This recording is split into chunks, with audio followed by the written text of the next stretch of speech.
driving nobody else's auto. Where in the heck am I at? Obviously, we're not in our normal environment. It's a little different. And you're saying, what are you doing out in the trees? We're here to check out cars. That's why we're here. We're checking out cars. Believe it or not, that's exactly what we're doing.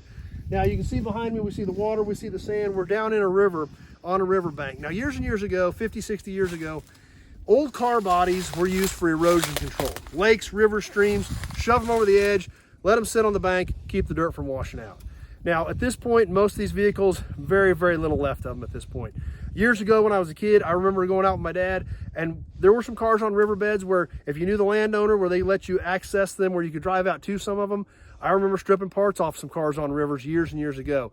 However, in today's world, most of those cars, after another 20, 30 years of up and down on water levels, dirt, things like that, not really much left of them. However, it's cool to go back, take a look at these things, and even though these are cool cars now, back in the day, they were scrap. And this is where some of them ended up. So not a real glorious end to a lot of them, but it's still a very important part of automotive history and something that actually did happen to a lot of cars. So that's what we're here to show you. So we hope you enjoy them. Now, a little tricky to get down in here, but fortunately I got a buddy who's got a vehicle that allowed us access. Be sure to check out the video on that. Check out the limo that brought us down into this to allow us to show you these cars. So we're gonna start off right here with this car right there. Yep, believe it or not, there is half a car in that pile. There's some old appliances in there and stuff as well, but there is actually a car right there.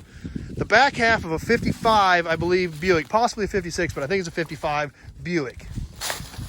Whoa, we gotta be careful down here. It is tricky. This was a two-door, I believe, but it's just the back half of the car. Not really much of anything left of it. We'll come around the back. We can see a chunk of the body folded up there. We can look down here at the quarter panel, kind of see where the taillight stuck out. But essentially not really anything left of this old Buick. A couple of telltale signs on this thing. We can kind of see a chunk of an emblem down here. We'll see if we can get down in these trees. We can see where it looks like this thing said special on it. So this would have been a Buick special. Another telltale body design mark that I noticed on this body. We come around this side, we can see this swoop that was made into the quarter panel on this 55 Buick. So obviously not really anything left, but still kind of cool to show. Concrete, other metal, all kinds of stuff that were dumped into these places for erosion control over the years. We'll head this way as we're stepping over other chunks of metal. All kinds of stuff scattered through here. Chunks of concrete that were dumped in for erosion control. There's car parts scattered all over. A lot of these cars have deteriorated to nothing. A lot of them have been buried in the dirt. Some of them actually got into the water and literally rusted away to nothing. We've got some videos on some of those as well on here, but we see stainless trim sticking up, old car seat springs, even an old brake shoe laying here off of an old car. The stuff kind of scattered everywhere. Rolls of wire, even what was originally a hood strip for a 55 or 56 Pontiac kind of almost turned into a pretzel, but that was from a 55 or 56 Pontiac at one point. Kind of work our way through the sticks and the debris. We see some other car parts up over here. Chunk of a bumper sticking up. Not even really sure what that may have been off of. Can't even really see much of it. Actually, this piece here is something that I can identify if we can get to it. It's buried in here pretty well. But there is a park light housing for an old Buick. It's got a remnant of a tooth on it here. This is 51 or 52. This is a narrower tooth, so I'm going to call this 51 Buick. Is where I'm going to say this came from. Obviously smashed, destroyed, not much left of it, but there's still some of that stuff out there. So it's still cool to go check it out. Now we've got another body over here, so let's see what we've got over here. Obviously we can see there's very little left of this thing at all. Now, as we get over here and start looking at this pile, this thing stood out to me right away. Even though it's mangled and bent up, that is also 51 Buick. That's 51 Buick Special is what that is. So this has got to be 51 Buick. That's got to be another chunk of the 51 Buick that was shoved in here years ago.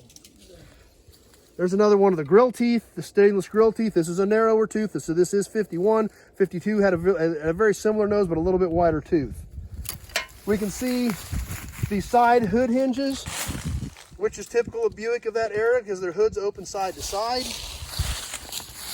We come over to here and we can see what this was, I believe, the fender. We can see these holes, obviously for the Buick portholes from back in the day. The telltale sign of a Buick, their design trademark, the porthole. Now, we can see this car is just a mangled mess. We're going to come around the other side, and even though the car is destroyed, there's nothing left of it. We're going to get to check out what happens when nature takes over these old vehicles. There's nothing left of them to use. However, when nature takes over and they meld together, that's what's cool. That's what we're going to check out next. As we come around the corner, we'll see another chunk of a body here. Probably part of this Buick as well, I'm guessing, but not really much left of it to be able to tell for sure. When we come over here, we can see the steering wheel, definitely a Buick steering wheel. Looks like maybe this car had a partial fire and burnt part of it out. But here's what's so cool about some of this stuff. When nature takes over, look at this, the frame of this Buick, how this tree has grown around it, encased it. We see this knuckle coming off the tree as it grew down the frame rail. The frame rail is in the tree here, sucked in right up into here. We can see a chunk of the frame clear up into the wood here. It's so cool how this tree basically formed with the frame. So even though the car is destroyed, there's nothing left of it. We can still possibly appreciate what happened to it at this point. So it's pretty neat. We can see down here, we see the steering wheel, we see the steering column right here, which is tough to see, literally right into the base of the tree though. If we come over on this side, we can witness a little bit more of it. We see another chunk of the frame rail. We see down over here how the tree has literally grown right over the top of the frame rail. This has grown right along the curve of the frame rail. So it's kind of cool. It's sad to see the cars in this state, but it's kind of cool to see how they have melded, so to speak, with nature to kind of create some pretty cool almost art. So anyway, that's what we've got for you on this video. Even though not a lot left of these cars, definitely not in our normal environment, it's still cool.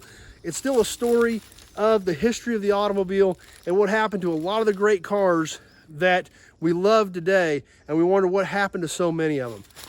Riverbanks, creek banks, lakes, that's part of what happened to some of them, unfortunately. So luckily, I got a buddy that can get us down into this stuff. He brought us down in his limo. Be sure to check out that video on that thing that got us down into this to be able to bring you these videos. Check out awesome nature shots like this where the car is kind of part of nature now. And unfortunately, see what happened to some of these vehicles. So anyway, thanks for watching, everybody. If you like old cars, you like old trucks, you like memorabilia, be sure to check out my channel. And definitely click that subscribe button and also click that notification button so you know when we post and you know when we're going live. So lots of cool stuff happening. Be sure to check out my other videos. If you had any questions about any of the vehicles or parts you see on any of my other videos, be sure to give me a call, 620-786-4428. Having that short conversation about your project or what you're looking for a project so I can get all those details is the information I need to know if I can help you out. So hope you guys are enjoying these river videos, river car videos, and seeing what's left of some of these. And because I thought it was cool, I had fun doing them. Hope you guys like them as well. Hope to see you soon on the next video.